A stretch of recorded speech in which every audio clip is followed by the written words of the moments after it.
कर्मचाऱ्यांच्या सुधारित पेन्शन योजनेसंदर्भात लवकरच अधिसूचना प्रसिद्ध केल्या जाण्याची शक्यता आहे। पावसाळी अधिवेशनामध्ये हा प्रश्न मार्गी लागण्याची ही चिन्ह आहेत। या संदर्भात काही दिवसांपूर्वीच मुख्य सचिवांसोबत बैठक पार पडली आहे। याबाबत मुख्यमंत्री आता अंतिम निर्णय घेण्याची शक्यता आहे। गेल्या अनेक वर्षांपासून पेन्शन योजनेचा मुद्दा गाजतोय। एकीकडे राज्यात ही स्थिती असतानाच केंद्रीय सरकारी कर्मचाऱ्यांसाठी मात्र पेन्शनच्या लाभासंदर्भात सुधारणा प्रस्तावित आहे। सूत्रांकडून मिळालेल्या माहितीनुसार अंतिम मूळ वेतनाच्या 50% पर्यंत रक्कम ही निश्चित पेन्शन म्हणून देण्याचा प्रस्ताव आहे। सरकारनं मार्च 2023 मध्ये पेन्शन बेनिफिटमध्ये सुधारणांसाठी नेमलेल्या समितीनं अहवाल सादर केलाय आणि त्याच्या बहुतांश शिफारशी आंध्र प्रदेशच्या धर्तीवरती आहेत। याच धर्तीवरती महाराष्ट्रात सुद्धा पेन्शन लागू करण्याची घोषणा झाली होती, पण त्याचा GR अजूनही निघालेला नाहीये। त्यामुळे केंद्रातील कर्मचाऱ्यांसाठी आंध्र प्रदेशचा पॅटर्न लागू होताना आपल्याला पाहायला मिळतोय, तर दुसरीकडे सुधारित पेन्शन योजनेचा प्रश्न महाराष्ट्रात मात्र अजूनही लागू झालेला नाहीये। अधिक माहिती या संदर्भात आपण घेणार आहोत। राहुल कुलकर्णी आपले प्रतिनिधी आपल्या सोबत आहेत। राहुल, एकीकडे केंद्रीय जे काही कर्मचारी आहेत ते सगळे लाभ जे आहेत ते स्वीकारताना पाहायला मिळतात, मात्र महाराष्ट्रात अजून तशी स्थिती नाहीये। अजूनही पेन्शनसाठी अक्षरशः मारामार करावी लागते आणि वयाची 60 आली तरी सुद्धा रस्त्यावरती उतरून आपल्या हक्काच्या मागण्यांसाठी लढावं लागतंय, अशी स्थिती आहे। काय अधिक माहिती? प्रज्ञा, हा काही आर्थिक निर्णय नाहीये, कारण दिवंगत पंतप्रधान वाजपेयी असल्यापासून शेअर बाजारला लिंक असलेली पेन्शनची योजना राबवण्यासंदर्भामध्ये निर्णय झालेला होता आणि मग त्यानुसारच ती योजना देश पातळीवरती लागू झाली आणि मग सगळ्या राज्यांनी ती स्वीकारली। आता आंध्र प्रदेश पॅटर्न म्हणून जो ओळखला जातो, ज्याचा तू उल्लेख केला की वयाची 60 ओलांडली, आता असंख्य जणांचं असं झालं होतं की जे शासकीय सेवेमध्ये उशीर आले त्यांना प्रत्यक्ष निवृत्त झाल्यानंतर कुठे 1,500 2,000 रुपये 3,000 रुपये अशा पद्धतीची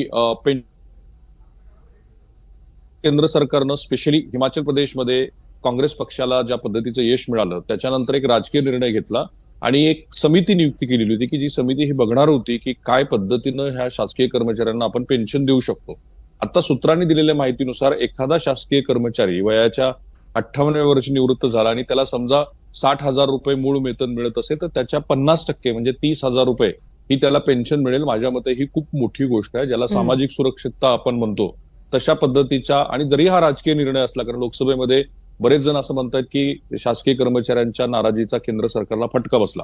आता हा जर निर्णय केंद्र सरकारनं स्वीकारला तर महाराष्ट्रामध्ये हे जोर लावले जातील की महाराष्ट्रानं लोकसभा निवडणुकीच्या आधी मुख्यमंत्री एकनाथ शिंदे यांनी ज्या समितीच्या बैठका घेतल्यानंतर ठरवलं होतं की 50% मूळ वेतनावरती आपण पेन्शन देऊ, पण तो GR निघालेला नव्हता। आता त्याला जोर लागेल, कारण आताच महाराष्ट्र टाइम्स मध्ये बातमी आलेली की या संदर्भात पावसाळी अधिवेशनाच्या पूर्वी एक बैठक घ्यायच्या।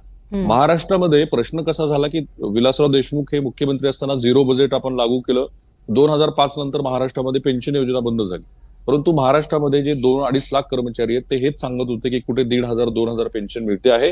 तर हा निर्णय हा महाराष्ट्रामध्ये आंध्र प्रदेश पॅटर्नच्या धर्तीवरती लागू होऊ शकतो आणि त्यामुळं 50% पेन्शन मिळेल। आता त्यातले काही उपप्रश्न आहेत ते फार खोलात न जाता, परंतु ज्यांची सेवा 10 वर्ष राहिलेली आहे, ज्यांची 15 वर्ष राहिलेली आहे किंवा ज्यांची 12-13 वर्ष राहिलेली आहे, त्यांचं काय करायचं? पण काही जरी असलं तर जर केंद्र सरकारने आंध्र प्रदेश पॅटर्न स्वीकारला तर मूळची जी ओल्ड पेन्शन स्कीम आहे त्याच्याकडे आपण जाऊ। जाता जाता आपल्या प्रेक्षकांना की जे शासकीय कर्मचारी आहेत त्यांच्या माहितीसाठी, शेअर बाजार लिंक्ड स्कीम असल्यामुळं शेअर बाजारात ज्या दिवशी कर्मचारी निवृत्त झाला त्या दिवशीची स्थिती काय, म्हणजे बाजार खाली आहे की वर आहे, त्याच्यावर आधारित पेन्शन मिळत होती आणि त्याला आक्षेप होता। जगात असं कुठेही होत नाही असं म्हटलं जात होतं की सामाजिक सुरक्षितता नाहीये। दुसरीकडे आर्थिक गोष्ट फार अवघड आहे, कारण RBIनं अशा पद्धतीनं